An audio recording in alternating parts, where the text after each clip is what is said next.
Udah? Udah. Oke, bismillahirrahmanirrahim. Assalamualaikum warahmatullahi wabarakatuh. Waalaikumsalam warahmatullahi wabarakatuh. Alhamdulillahirabbil alamin. Allahumma shalli ala Muhammad wa ala ali Muhammad. Allahu akbar, Allahu akbar. Walillahil hamd.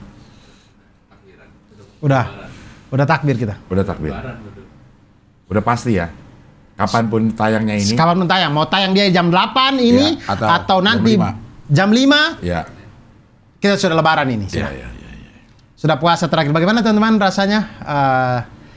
Puasa akhirnya 30, selama 1 bulan ini ya, entah 29 atau 30 hari.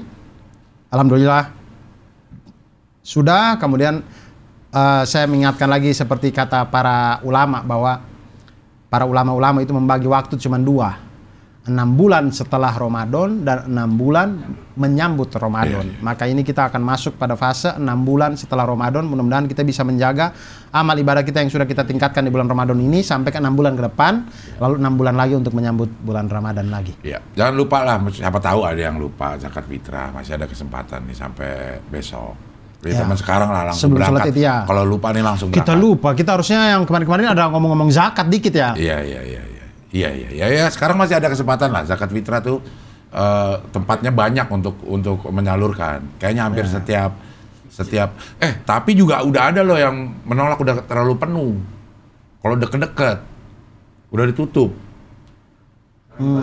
Iya, karena dia kasih langsung aja teman-teman. Ya. Teman-teman kalau misalkan kasih langsung itu lo benar-benar harus tahu siapa yang lokasi zakat ini, Dur. Harus benar-benar yang 8 asnaf itu. Kan gampang banget sih. Siapa? Ya Allah.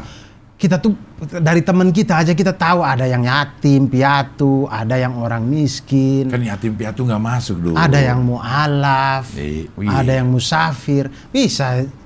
Bisa. Harus. Saya dulu sempat ada waktu di mana saya kasih sendiri, bukan masalah zakat fitrahnya, zakat malnya. Ya. Zakat malnya itu saya kasih sendiri, zakat mal sama zakat profesi saya kasih sendiri, dan tidak sulit. Untuk mencari orang-orang yang menerima itu. Nah, kadang-kadang itu juga yang membuat saya tidak tahu apakah ada peraturan di negara atau bagaimana ya. Tapi buat orang-orang yang jujur dengan kekayaannya gitu, selain mengeluarkan zakat fitrah, dia mengeluarkan zakat mal, zakat profesi juga, zakat penghasilan dikeluarkan, dan itu tidak sedikit kalau dihitung secara benar.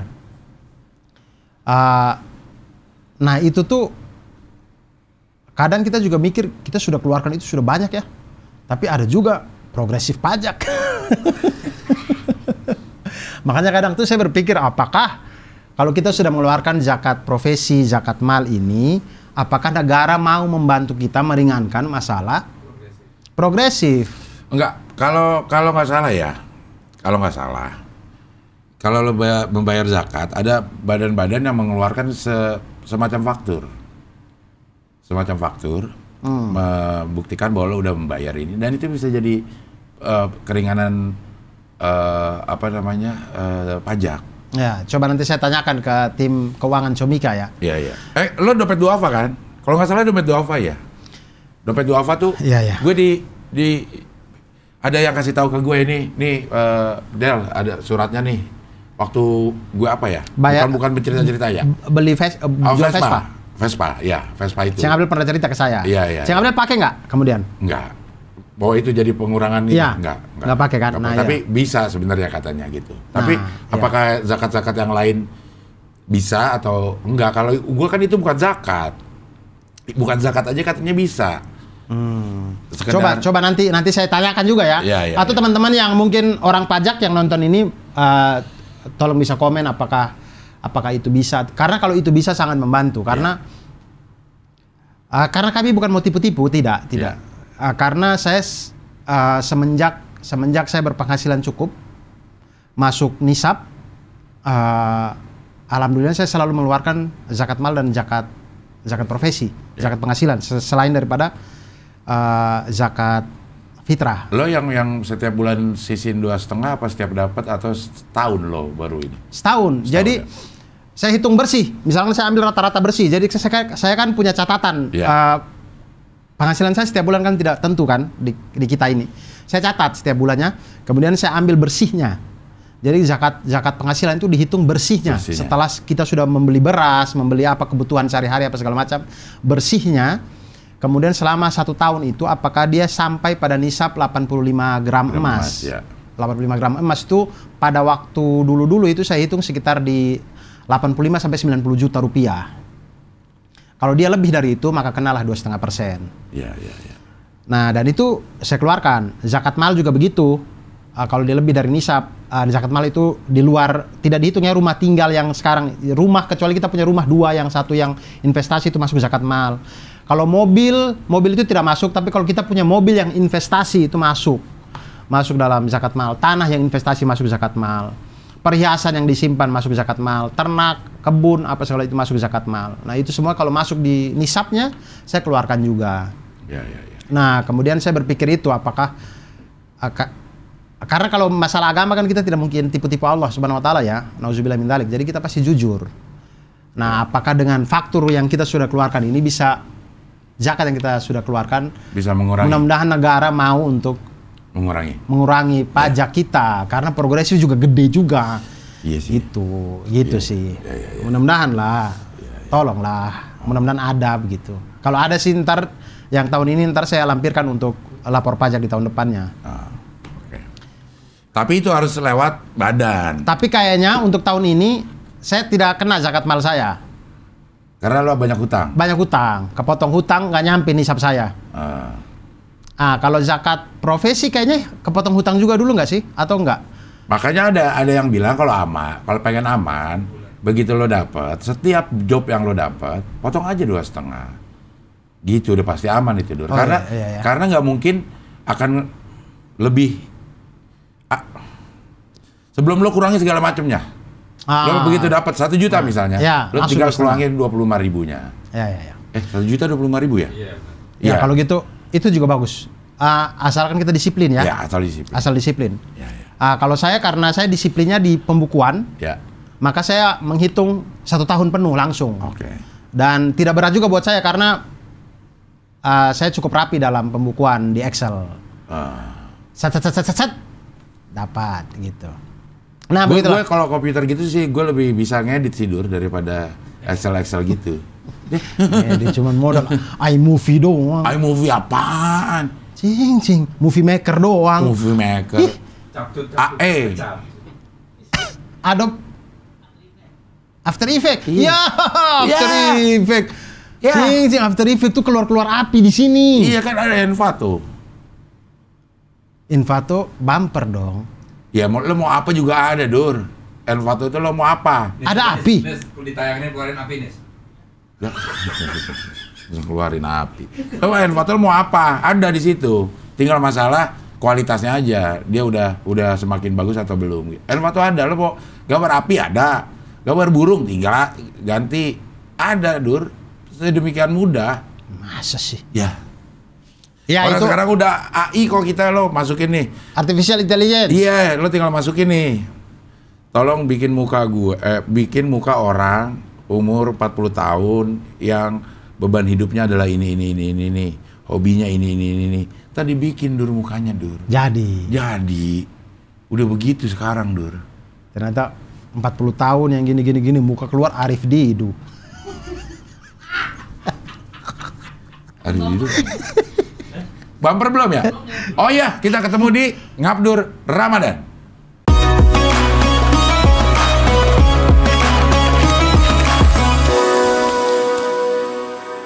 Berapa menit tuh? 9 menit menuju. Oh iya, kenapa tadi belum bumper tiba-tiba? Saya belum memperkenalkan diri ya? Belum. Cing Abdul potong saya sih. Enggak, lo lama tadi depan ngomong apa gitu?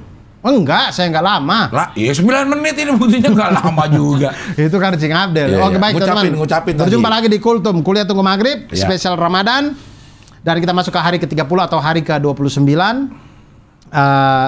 Yang mana ini episode ke-30. Ya, episode ke-30 ya, udah pasti. Dan kita memang sudah merencanakan bahwa di episode 30 ini kita akan menutup Kultum, Kuliah Tunggu Maghrib ini dengan cerita tentang penaklukan Mekah. Ya, Fatu Mekah. Ya.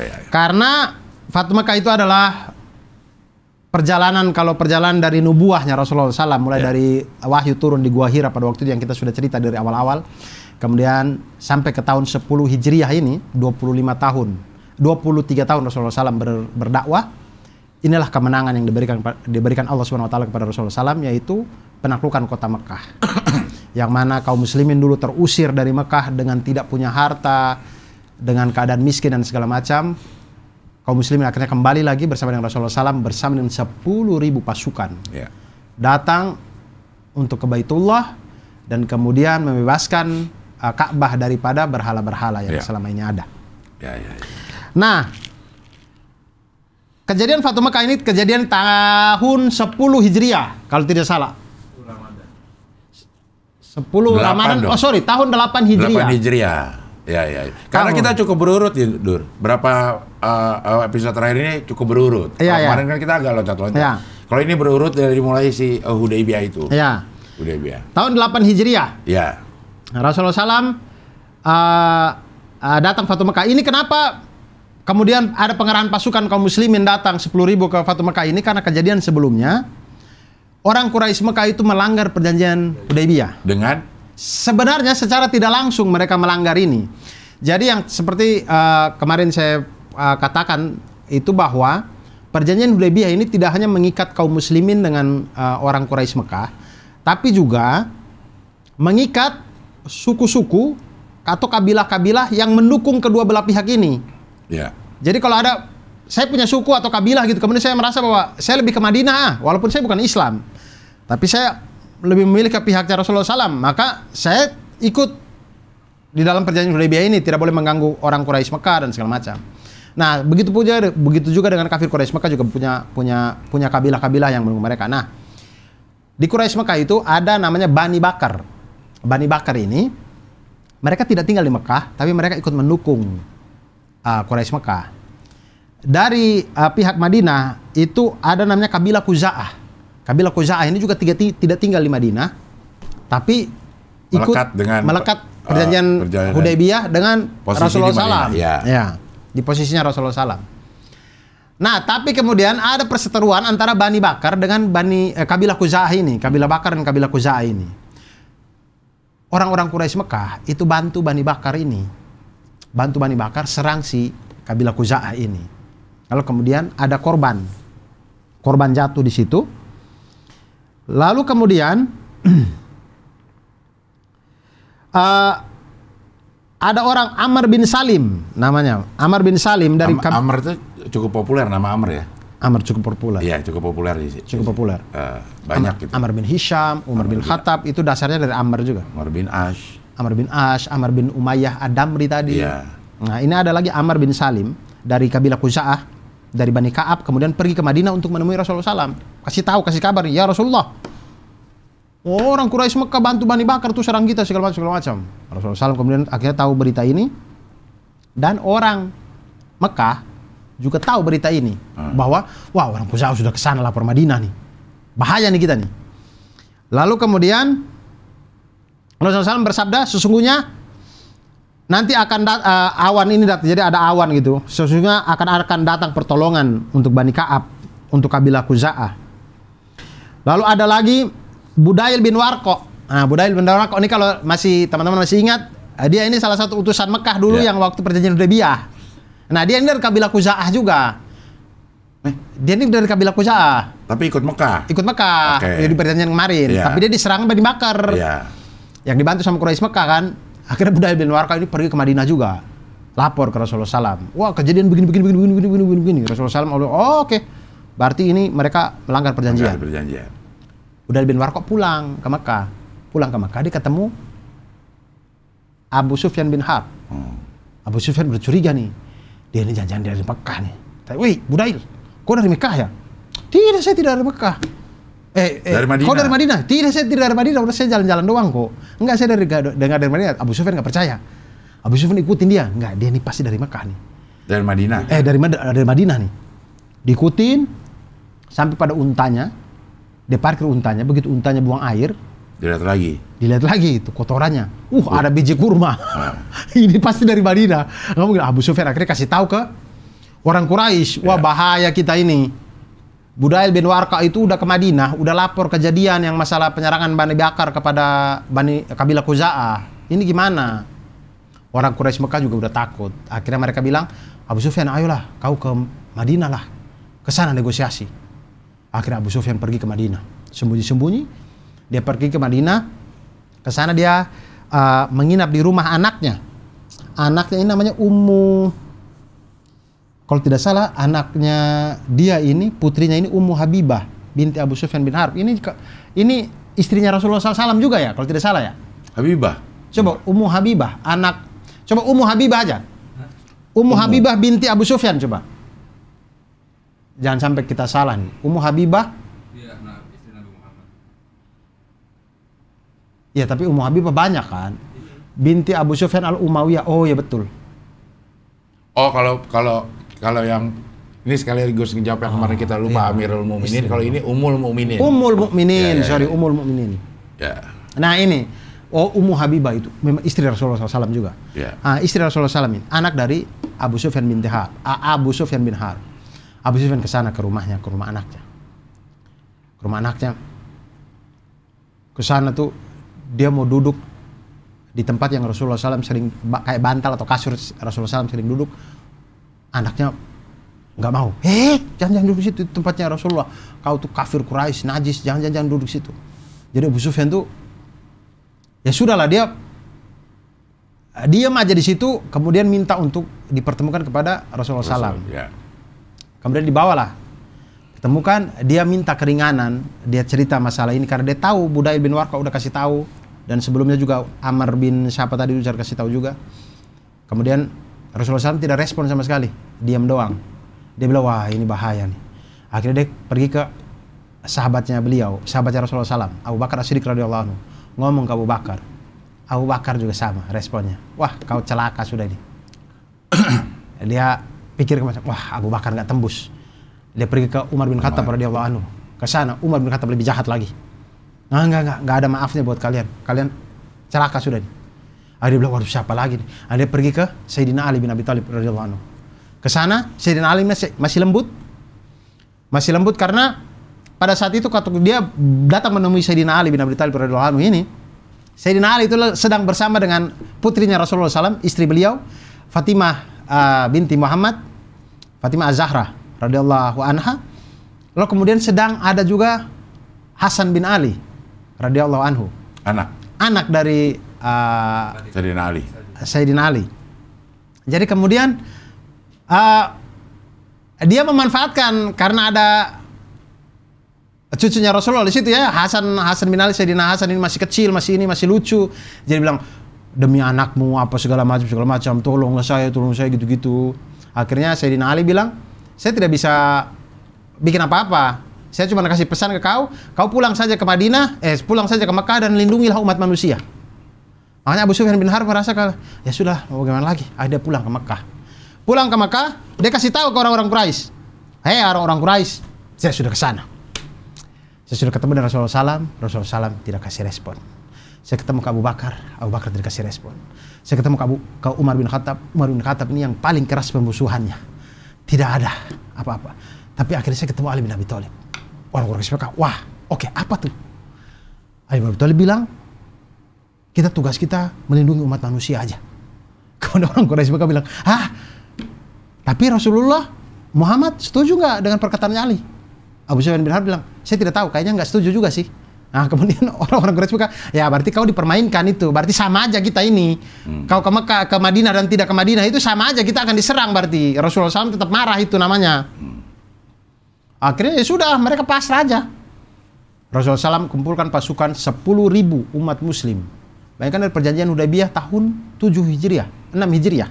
Tahun 8 Hijriah. 7 Hudaybiyah. Hudaybiyah 7 Hijriah ya? 7 Hijriah apa 6 Hijriah? 2 tahun, kayaknya 2 tahun setelah perjanjian Hudaybiyah. 6 Hijriah. Nah, datang 10.000 pasukan. Bayangkan dari 700. Awalnya 700 jadi 10.000. Begitu 2 tahun saja dakwanya Rasulullah SAW itu dengan para sahabat itu sudah 10.000.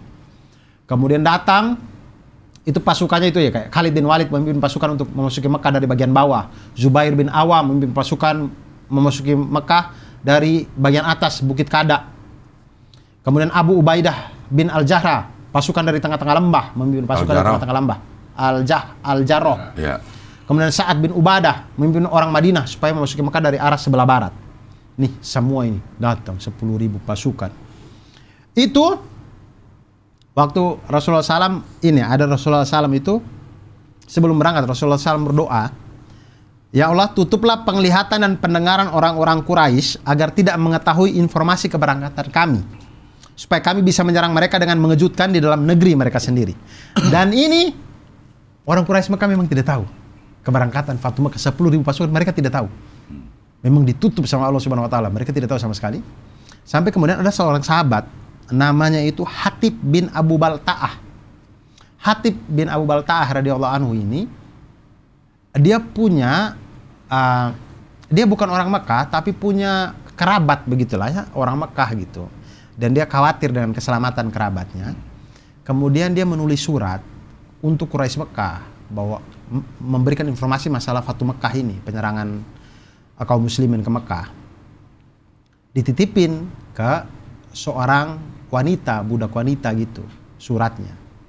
Rasulullah SAW tahu itu, dikasih tahu sama Jibril alaihissalam.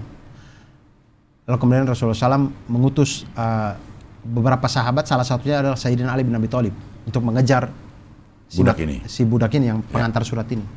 Ketemulah itu, kemudian digeledah sama Sayyidina Ali bin Abi Thalib. Nah, ini ada ceritanya itu, saya pernah dengar cerita ini itu disampaikan oleh Ustadz Salim Afilah. Ya. Salim Afilah pernah cerita ini. Jadi Sayyidina Ali kejar dia, geledah dia, kasih sini surat. Dia bilang, saya nggak bawa apa-apa. Akhirnya dia tanpa menyentuh tentunya, dia bilang nggak ada apa-apa. Kemudian Sayyidina Ali itu sampai bilang gini, kamu kalau nggak mau kasih, Rasulullah SAW itu tidak mungkin bohong ke kami. Kalau Rasulullah SAW bilang kamu bawa surat, ya pasti itu betul. Karena Rasulullah SAW itu ya pasti tahu, orang Jibril alaihissalam yang kasih tahu kok. Jadi berbekal dari kepercayaan saya kepada Rasulullah SAW, keyakinan saya kepada Rasulullah SAW bahwa Rasulullah SAW tidak mungkin bohong. Lebih baik kau kasih itu surat atau kami telanjangi kau di sini. Betul-betul kami akan bongkar kamu seutuh-utuhnya gitu. Akhirnya dia takut lah. Akhirnya dia ambil, ternyata dia sembunyiin di dalam konde rambutnya. Ya. Dia ambillah surat itu, kemudian akhirnya dibawa pulang. Si pembawa surat, seorang wanita dibawa pulang. Kemudian Hatib bin Abu Balta'ah ini disidang lah sama Rasulullah SAW. Disidang, kemudian Umar bin Khattab radhiyallahu anhu langsung bilang ke Rasulullah SAW, ya Rasulullah SAW, kita bunuh aja sudah ini Hatib. Dia sudah khianat. Tapi kemudian Rasulullah SAW mengatakan bahwa, wahai Umar, tidakkah engkau mengetahui bahwa Allah melihat mujahidin Badar, kemudian berfirman, kerjakan apa saja yang kalian inginkan, aku telah mengampuni kalian. Nah, Hatib bin Abu Balta'ah ini salah satu mujahidin Badar. Dari perang Badar dulu sudah ikut. Dan orang-orang diistimewakan yang mengikuti perang Badar itu kesalahan yang akan datang semua jadi ampuni oleh Allah Subhanahu wa taala. Makanya itu yang menjadi dasar Rasulullah SAW tidak menghukum Hatib. Hatib dimaafkan karena toh tujuan suratnya juga tidak sampai. Ya. Berangkatlah kemudian 10.000 pasukan sesuai dengan yang tadi kita bilang panglima-panglimanya. 10.000 pasukan sampai di sana sebelum masuk ke Mekah ini. Sebelum masuk sampai ke Mekah ada tempat, kemudian Rasulullah SAW beristirahat di situ. Pamannya Rasulullah SAW, Abbas, malam-malam itu ini naik untanya Rasulullah SAW, kemudian jalan-jalan untuk ngecek apakah ada mata-mata atau apa segala macam. Ketika Abbas radhiyallahu anhu jalan-jalan, dia ketemu ada 3 orang Quraisy Mekah sedang jadi mata-mata di bukit gitu. Nah, mereka nggak tahu kalau Abbas ini lagi jalan ke situ pakai unta tengah malam. Abbas dengar suaranya, mereka lagi diskusi. Ternyata salah satu suaranya itu Abbas kenal sekali, itu suaranya Abu Sufyan bin Harb. Kemudian Abbas bilang, itu kau Abu Sufyan ya? Oh iya saya. Abbas kau ya? Yo, saya nih, kenapa gitu? Waduh, kamu mau lapor ya kalau kami ada di sini? Tidak. Kau mau apa memang? Saya mau bicara dengan, kalau boleh diizinkan, saya mau bicara dengan Muhammad. Ya sudah, kalau begitu, kau naik unta ini, saya akan melindungi keselamatanmu. Saya akan bawa kamu ke Rasulullah SAW. Kemudian, Abbas naikin dia di unta. Kemudian, bawa jalan dia menuju ke ini. Sedangkan dua temannya dia yang lain, kembali ke Mekah. Dibawalah Abu Sufyan. Jadi, sepanjang jalan menuju ke tendanya Rasulullah SAW itu, orang-orang lihat. Tapi Abu Sufyan tutup mukanya. Nah, orang cuma lihat, wah ini untanya Rasulullah yang bawa pamannya Nabi. Ya. Jadi orang kasih jalan aja gitu. Sampai lewat Umar bin Khattab radhiyallahu anhu. Umar bilang, ini mah Abu Sufyan yang kau gonceng. Umar langsung ikut. Jadi Umar ikut mau menuju ke tenda Rasulullah. Abbas dan Abu Sufyan bin Harb juga menuju ke tenda Rasulullah. Jadi nyampenya barengan. Umar bin Khattab radhiyallahu anhu langsung bilang, ya Rasulullah ini Abu Sufyan nih. Dibawa datang nih. Kita bunuh aja apa bagaimana gitu. Nah kemudian Abbas bilang, Umar jangan gitu-gitu, jangan langsung main bunuh-bunuh gitu. Ya. Orang ini saya lindungi dia kok. Ya. Nah kemudian Umar bin Khattab mengatakan bahwa saya tahu bahwa engkau lebih mulia dariku, Abbas, dan keislamanmu lebih disukai oleh Rasulullah SAW daripada keislamannya Umar bin Khattab radhiyallahu anhu, daripada keislamannya Umar bin Khattab. Maka saya patuh gitu. Kemudian Abu Sufyan bicara kepada Rasulullah SAW. Kemudian Rasulullah SAW bilang, pulanglah kamu ke tempat yang tadi Abbas temukan kamu itu. Kemudian datang lagi besok pagi aja, jangan sembunyi-sembunyi seperti ini. Akhirnya dia pulang lagi, besok paginya dijemput lagi sama pamannya Nabi, Abbas radhiyallahu anhu, untuk datang ketemu Rasulullah SAW. Nah kemudian dia minta untuk bagaimana ini, kalian sudah dengan pasukan 10.000 ini kita pasti kalah gitu. Saya minta keringanan. Segala macam. Kemudian Rasulullah SAW mengatakan bahwa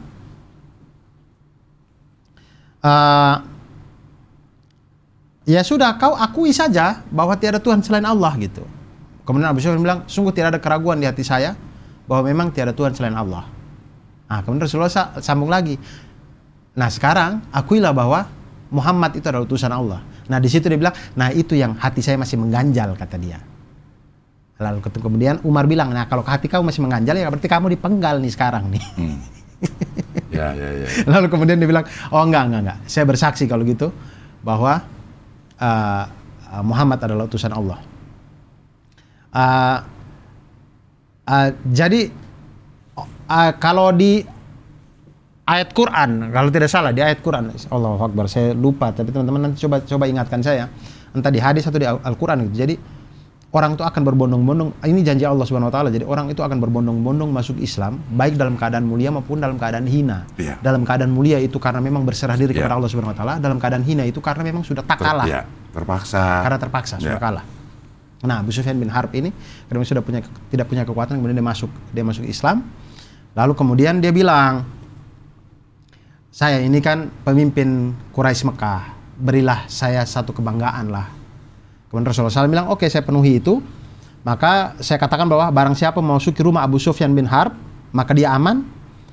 Dan barang siapa menutup pintu rumahnya, dia juga aman. Dan barang siapa memasuki Masjidil Haram, dia juga aman. Maka Abu Sufyan bin Harb pulang ke Mekah dengan berita ini. Sampai di Mekah, dia kasih tahu, woi orang-orang Quraisy, saya sudah bikin perjanjian dengan Muhammad SAW bahwa siapapun yang masuk ke rumah Abu Sufyan, dia aman. Orang bilang, kok cuma rumahmu, terus kita yang lain apa nih? Dia ulang lagi, sesungguhnya siapapun yang masuk rumah Abu Sufyan aman. Orang protes lagi, dia ulang sampai 3 kali. Siapapun yang masuk ke rumah Abu Sufyan, dia aman. Sampai orang-orang bilang, Hindun bin Utbah bilang, masa rumah kami, terus gimana dong gini-gini, gitu-gitu. Kemudian bilang, siapapun yang masuk ke rumahnya dan tutup pintu, dia aman. Dan siapapun yang masuk Masjidil Haram, dia aman. Makanya orang-orang bilang, persetan lah kok, kita masuk ke rumah kita masing-masing. Artinya dia masih pengen menunjukkan bahwa dia punya kuasa. Karena ada kekhususan rumahnya Khususan. Padahal intinya adalah siapapun masuk rumah, kunci pintu aman. Tapi itulah caranya Rasulullah SAW biar dia merasa bangga di antara kaumnya. Lalu kemudian Fatu Mekah terjadi. Pasukan masuk.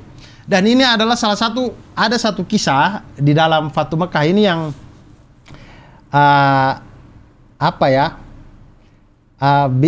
saya tuh kayak keren sekali Rasulullah SAW itu. Ya.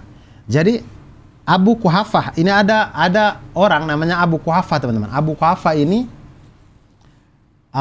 adalah ayah dari Sayyidina Abu Bakar As-Siddiq radhiyallahu anhu. Jadi ketika Abu Quhafah ini buta, jadi ketika Rasulullah SAW mereka masih di luar Mekah, dia itu diantar sama putrinya, putri bungsunya gitu, saudarinya Sayyidina Abu Bakar As-Siddiq radhiyallahu anhu, naik di atas bukit. Kemudian putri ini menjelaskan apa yang dia lihat kepada Abu Quhafah. Bilang bahwa ini banyak sekali pasukan warna hitam sedang berdebu begitulah. Debu-debu. Oh, itu pasukan kuda tuh, dia bilang. Abu Quhafah, itu pasukan kuda. Nah, ada juga satu orang yang kelalang keliling nih, dari yang hitam-hitam tadi tuh, dia putih sendiri keliling-keliling. Nah, itu pemimpinnya sedang mengomandani pasukan kuda ini. Oh, sudah bawa saya pulang. Pulang besok paginya ketika pasukan muslimin masuk ke Mekah, dia itu minta diantar kepada Rasulullah SAW. Ketika Abu Bakar As-Siddiq, Sayyidina Abu Bakar As-Siddiq radhiyallahu anhu bawa ayahnya ke hadapan Rasulullah SAW itu, hal pertama yang diucapkan Rasulullah SAW adalah, wahai Abu Bakar, tidak pantas kamu bawa bapakmu ke sini. Sungguhnya biar bapakmu di rumah, biar saya yang ke sana menemui dia. Itu saking sayangnya Rasulullah SAW kepada Sayyidina Abu Bakar As-Siddiq ya. Dan menghormati ayah. Betul. Ya. Makanya saya bilang, ih keren sekali. Nah, disitulah kemudian Sayyidina Abu Bakar As-Siddiq, enggak. Sesungguhnya ayah saya lebih pantas untuk datang menemui engkau ya Rasulullah. Kemudian Abu Quhafah bersyahadat di situ. Bersyahadat dan Rasulullah SAW senang, Abu Bakar As-Siddiq radhiyallahu anhu juga senang. Lalu kemudian peristiwa selanjutnya adalah berhala-berhala semuanya dihancurin. Ya. Di Mekah mau Lata, mau Uzza, mau apa? Lata, Uzza yang terkenal itu. Satu lagi tuh Hubal lah apa segala. Pokoknya saya pernah dengar Ustadz Khalid Basalamah kalau tidak salah yang cerita, itu ada 360 buah berhala itu ya. mengelilingi Ka'bah. Jadi kalau kita tawaf, dalam gambaran saya, kalau kita tawaf mengelilingi Ka'bah itu, setiap derajatnya itu ada berhalanya itu berarti. Ya. 360 buah. Manat, Hubal ya. Iya, ada Hubal kan itu. Lata, Uzza, Manat, Hubal, ini semua dihancurin. Semua dihancurin. Kemudian Rasulullah SAW kemudian tawaf di Baitullah, kemudian masuk ke Ka'bah, kemudian berdoa ke Ka'bah, berdoa di Ka'bah tentang bagaimana kemenangan ini telah diberikan kepada kaum muslimin. Dan itulah peristiwa Fatu Mekah, bagaimana pasukan semua masuk ke Mekah. Nah, kemudian ini ada kekhawatirannya orang-orang Ansor. Takut tinggal di situ. Betul. Jadi orang-orang Ansor itu mereka menemani Rasulullah SAW ke Safa, ke Bukit Safa gitu. Rasulullah SAW ditemani oleh orang Ansor saja. Kemudian Rasulullah SAW sedang berdoa di Bukit Safa. Orang-orang Ansor ini ngomong, berbisik-bisik di antara mereka bahwa, ya, kalau Allah Subhanahu Wa Taala sudah kasih kemenangan kepada Rasulullah dan sudah mengembalikan negerinya kepadanya, ya berarti dia tinggal di sini dong, nggak pulang lagi. Nanti kita pulang sendirian nih. Mereka sedih. Rasulullah SAW beres doa itu, Rasulullah SAW turun kemudian tanya, tadi kalian kayaknya ada bisik-bisik apa sih? Mereka bilang enggak Rasulullah, kami nggak ngomong apa-apa kok. Tapi Rasulullah SAW berdiri di situ sampai mereka mau ngaku, kalian ngomong apa sih tadi? Kemudian akhirnya mereka mengaku apa yang mereka omongkan tadi. Kemudian Rasulullah SAW mengatakan, aku berlindung kepada Allah karena kehidupanku adalah bersama kalian dan kematianku juga adalah bersama kalian. Makanya orang-orang Ansor kemudian senang. Kemudian pulang, Rasulullah SAW ikut pulang ke Madinah. Nah, inilah kejadian Fatu Mekah yang kemudian di sini juga pemuka-pemuka Quraisy masuk Islam, termasuk Abu Sufyan bin Umayyah, ya kalau tidak salah ya, Safwan bin Umayyah, kemudian Ikrimah bin Abu Jahal. Ikrimah bin Abu Jahal itu sempat sudah ke Yaman. Kabur itu ya? Dia kabur. Dia pergi ke Yaman, tapi kemudian karena diketahui bahwa ada orang-orang di situ, namanya siapa? Fakitah binti Al-Walid. Ini istrinya Safwan. Kemudian ada Ummu Hakim, istrinya Ikrimah bin Abu Jahal. Ummu Hakim itu meminta jaminan keamanan kepada Rasulullah. Ummu Hakim itu sudah Islam. Ya. minta jaminan kepada Rasulullah SAW. Itu suami saya sampai dengar kabar udah ke Yaman. Rasulullah SAW bilang, saya kasih dia perlindungan kok kalau dia mau masuk Islam gitu. Akhirnya Ummu Hakim pergi jemput dia belum sampai Yaman, di tengah perjalanan orang bilang, kamu pulang aja, istrimu menunggu kamu di Mekah, dan Rasulullah SAW mau kasih kamu perlindungan. Akhirnya Ikrimah bin Abu Jahal balik ke Mekah dan kemudian masuk Islam juga. Ya, masuk Islam itu yang terbagi dua itu ya, karena dalam keadaan mulia atau dalam keadaan hina. Tapi intinya kita tidak mengecilkan antara salah satu, tapi semuanya itu wallahu alam maksudnya itu takdirnya Allah Subhanahu wa taala ya. Intinya kalau kita sudah masuk Islam, insya Allah Allah ampuni. Kalau kita masuk Islam, kita hijrah, kita bertaubat, itu dosa-dosa masa lalu tuh nol lagi, nol lagi. Orang Wahsy aja yang membunuh Sayyidina Hamzah bin Abdul Muthalib aja dimaafkan oleh Rasulullah SAW. Jadi semuanya kemudian itu, dan kemudian itulah Mekah menjadi Muslim, dibebaskan dari penyembahan syirik pada berhala itu hingga sekarang. Begitulah. Itulah perjalanan teman-teman. Tadi yang An-Nasr nih, yang berbondong-bondong. An-Nasr. Ya, apabila telah datang pertolongan Allah dan kemenangan, dan kamu lihat manusia masuk ke agama Allah dengan berbondong-bondong, maka bertasbihlah dengan memuji Tuhanmu dan mohonlah ampunlah kepadanya, sehingga Dia adalah Maha Penerima Tobat. Ada yang masuk Islam dalam keadaan mulia atau dalam keadaan hina, itu ada. Lemah ya. Tapi ini kerennya ya, lo kalau udah menang nggak usah lah semena-mena sama yang lo kalahin. Gitu, lo tetap harus kasih kesempatan juga. Betul. Sama orang yang ada di bawah perlindungan lo gitu. Ada yang masih tetap kafir? Gak apa-apa kan? Tapi bayar. Enggak, di itu ada beberapa yang tetap kafir dan dosanya tuh dosa kejahatan perangnya, pelanggaran HAM-nya berat. Ya. Nah, itu dipenggal. Jadi misalkan kayak ada yang selama perang tuh dia nipu-nipu mulu. Jadi dia yang dibebasin sama Rasulullah SAW, balik ke Mekah, dia malah ikut lagi. Ikut lagi perang. Dia sudah janji kepada Rasulullah SAW untuk tidak ikut perang, untuk membela Quraisy, dia masih ikut. Di Fatu Mekah ini dia dipenggal.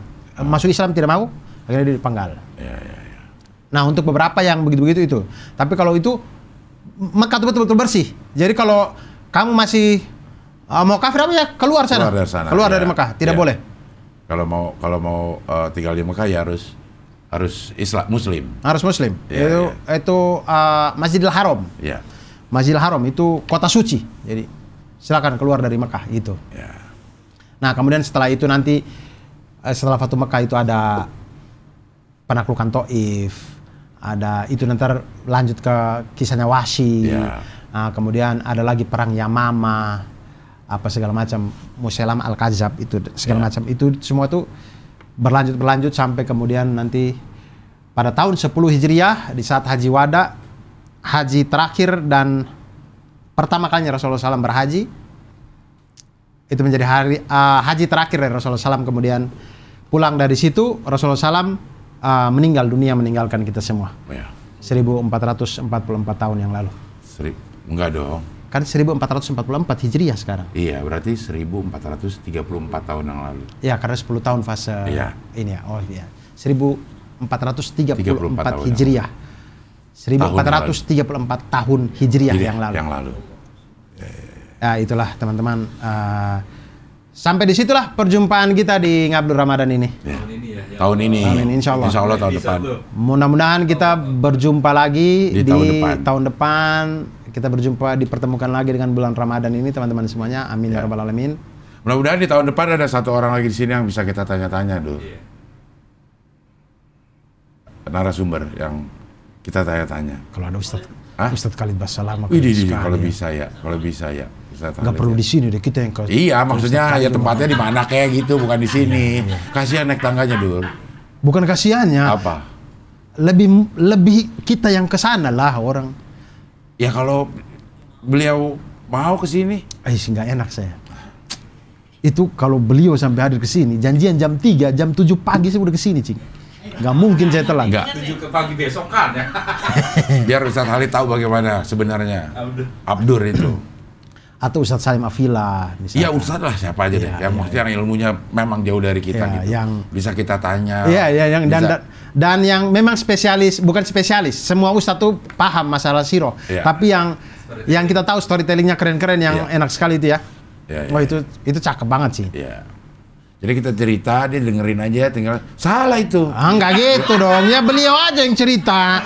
Kita tinggal Ya, tanya-tanya. Kita tinggal diam kalau begitu. Wah, kita tinggal tanya-tanya biar beliau aja yang cerita. Nah kayak tadi aja kita ngobrol gitu, terus dia tinggal ngomong salah itu. Dur, begini yang benar. Salah. Ya kayak Akhirnya kebanyakan salah Iya, kan, mendingan iya. beliau aja yang Yang cerita. penting tadi ngomong salah bukan gitu. Ya.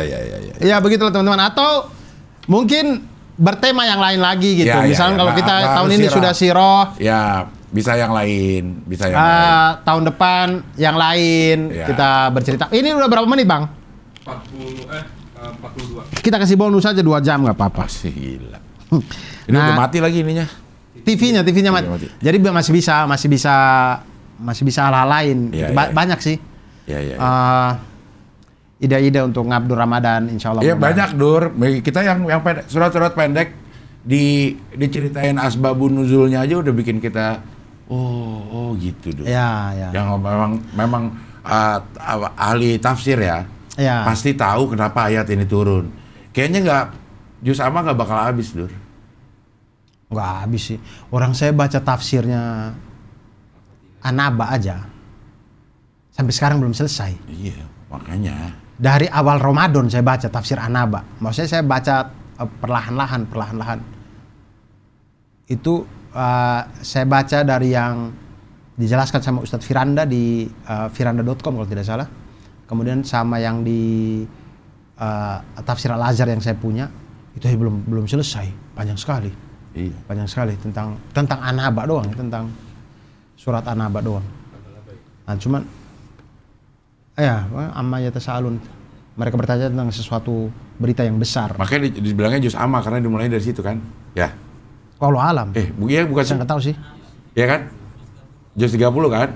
Jadi bilangnya juz amma karena Mulai dari amma yatasaalun. Iya. Nah, kemudian kalau bicara tafsir tuh enaknya sih kita baca aja. Iya. Atau bisa juga 30 hari itu kita isi dengan ya, betul sekali. Diisi dengan puasa Ramadan, betul sekali, Iya. Bang Dion Kokom nih, lucu sekali. Bla bla bla bla bla. Iya. Apa ya?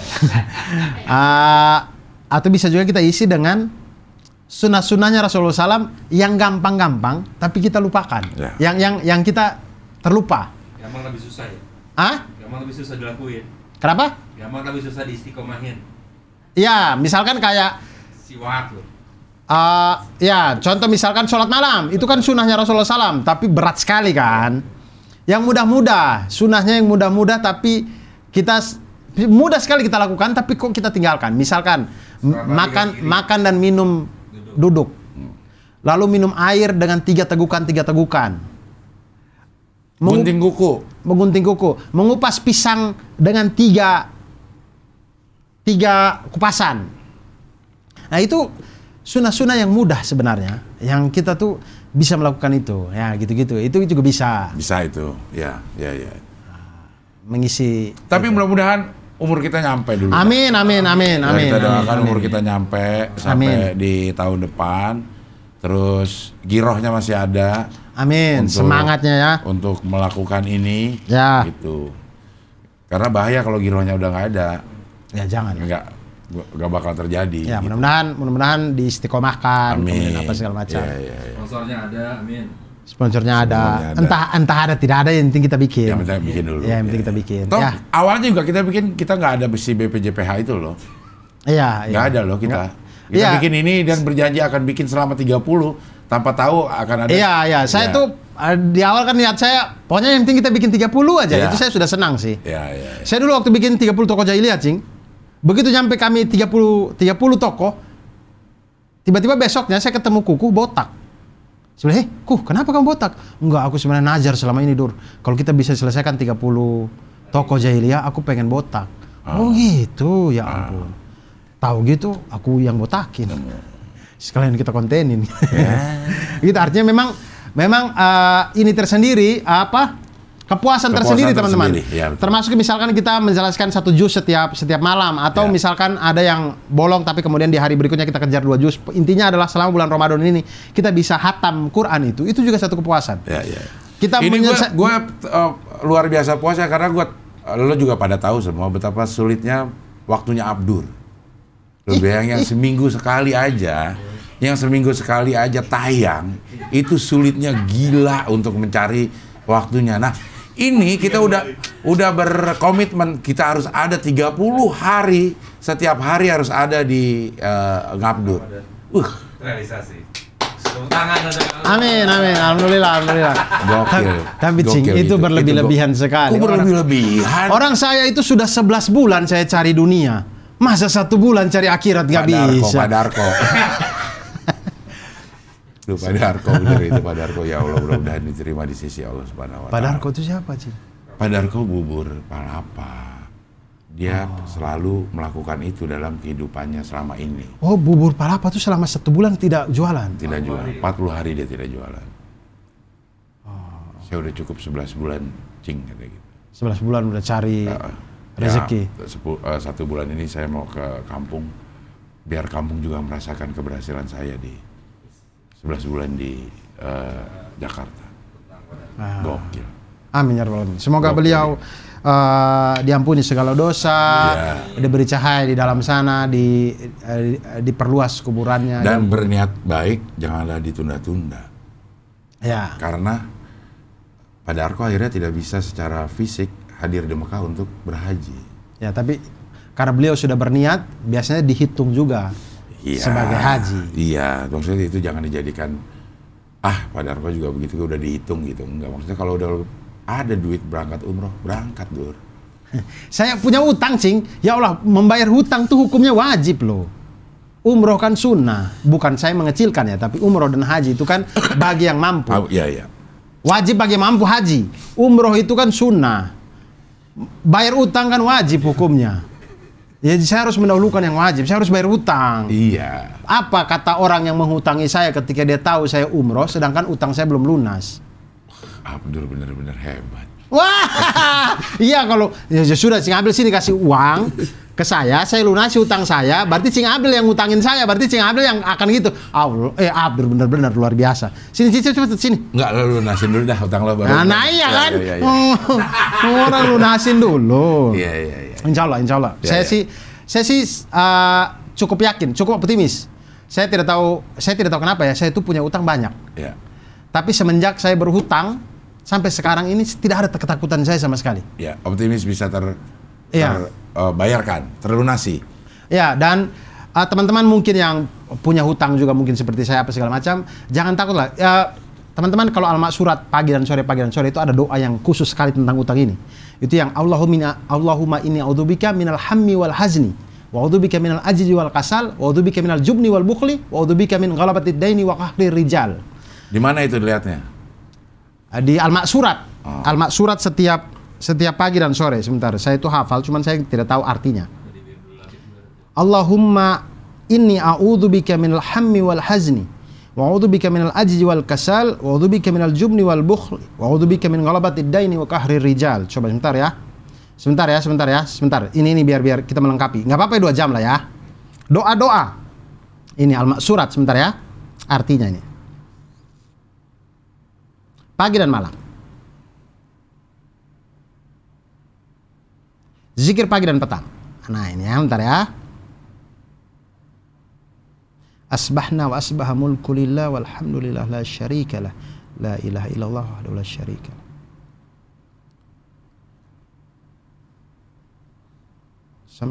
Ini badan ini hasbinallah. Bukan.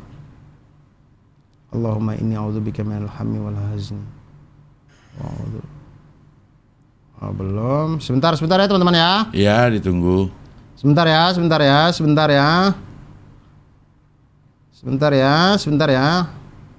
Allahu Akbar, kok nggak ada nih. Sebentar. Saya googling aja. Al-maksurat yang di Muslim Pro ini nggak lengkap. Allahumma inni. Maksud nggak lengkap sih. Iya, karena Udah, ini. Allahumma inni a'udzubika minal hammi wal hazni. Nah, ini. Ya Allah, sesungguhnya aku berlindung kepada Engkau dari bingung dan sedih. Aku berlindung kepada Engkau dari lemah dan malas. Aku berlindung kepada Engkau dari pengecut dan kikir. Dan aku berlindung kepada Engkau dari lilitan hutang dan kesewenang-wenangan manusia. Amin ya rabbal alamin. Ini doa yang memang dianjurkan oleh Rasul. Ya, Al-Ma'surat itu memang kumpulannya doa-doa yang ada di hadisnya Rasulullah SAW. Kemudian dikumpulkan sama Imam Hasan Al-Banna dalam dibikin jadi zikir pagi dan petang. Jadi setiap pagi dan petang kita lafadzkan ini di dalam setelah sholat asar atau mau menjelang maghrib atau setelah sholat maghrib, waktu sore dan waktu paginya setelah subuh atau setelah duha. Nah ini, itulah teman-teman. Ya oke lah kalau begitu. Selamat Idul Fitri. Oh, selamat Idul Fitri 1444 Hijriah, teman-teman semuanya. Minal aidin wal faizin. Mohon maaf lahir dan batin. Ya. Mudah-mudahan pahala kita pahala yang paling sempurna selama hidup. Amin, amin ya rabbal alamin. Amin ya rabbal alamin. Di Ramadan ini. Amin. Dan kita sempurnakan lagi di Ramadan tahun depan. Amin ya rabbal alamin. Amin. Amin. Dan begitulah teman-teman, selamat berbuka puasa dan selamat bertakbiran. Mudah-mudahan besok semuanya bisa sholat subuh sebelum sholat id, karena biasanya kalau begini subuhnya lewat. Malah sholat idnya dilaksanakan. Semoga tetap berjamaah sholat subuh, kemudian kita sholat id, lalu kita bermaaf-maafan, kita makan opor, makan ketupat, makan buras. Ketupat. Oh, buras enak sekali. Buras apa? Buras itu lebih enak dari ketupat, Cing. Bukan ras, ayam buras. Wadadah. Buras yang kalau misalnya soto Makassar dia ada itu loh, yang dari daun pisang. Lontong. Bukan, kalau lontong nggak ada rasa. Kalau lontong tuh rasanya kayak ketupat aja, nggak ada rasanya. Tapi kalau buras itu makan kosong pun ada rasa karena dia santan. Oh, nasi uduk di ini, diketupatin. Kayak lemper lah ya. Dibikin bukan di ketupat, dia pakai daun pisang dia. Iya. Kalau ketupat kan pakai daun kelapa. Ini pakai dilontongin. Lontong tapi nasi uduk. Iya, tapi dia nggak bulat, buras. Lempeng gini. Makan soto Makassar nih, ntar nanti saya tunjukin. Ada buras. Buras juga enak sekali. Itu teman-teman, semoga ya begitulah. Jangan lupa teman-teman, kalau teman-teman puasanya full 30 ini, jangan lupa untuk puasa Syawal 6 hari. Ya. Kalau ditambah dengan puasa Syawal 6 hari itu, maka kita seperti puasa setahun penuh. Ya. Nah, puasa Syawal 6 hari ini tidak harus berurutan. Jadi teman-teman, 6 hari intinya di dalam bulan Syawal. Jadi kalau teman-teman mau selang-seling boleh, tapi kemudian para ulama itu menganjurkan untuk berurutan. Biar langsung gitu. Oke lah kalau begitu. Mudah-mudahan tahun depan kita bisa berjumpa lagi dengan Ngabdur Kultum Kuliah Tunggu Maghrib dengan sesuatu yang baru dan tambah bermanfaat. Amin ya rabbal alamin. Dan itu dia semuanya teman-teman, kami pamit undur diri. Saya Abdul Arsyad. Saya Abdul Harian. Wassalamualaikum warahmatullahi wabarakatuh dan salam satu maghrib. Minal faizin, Bang Rahman, Bang.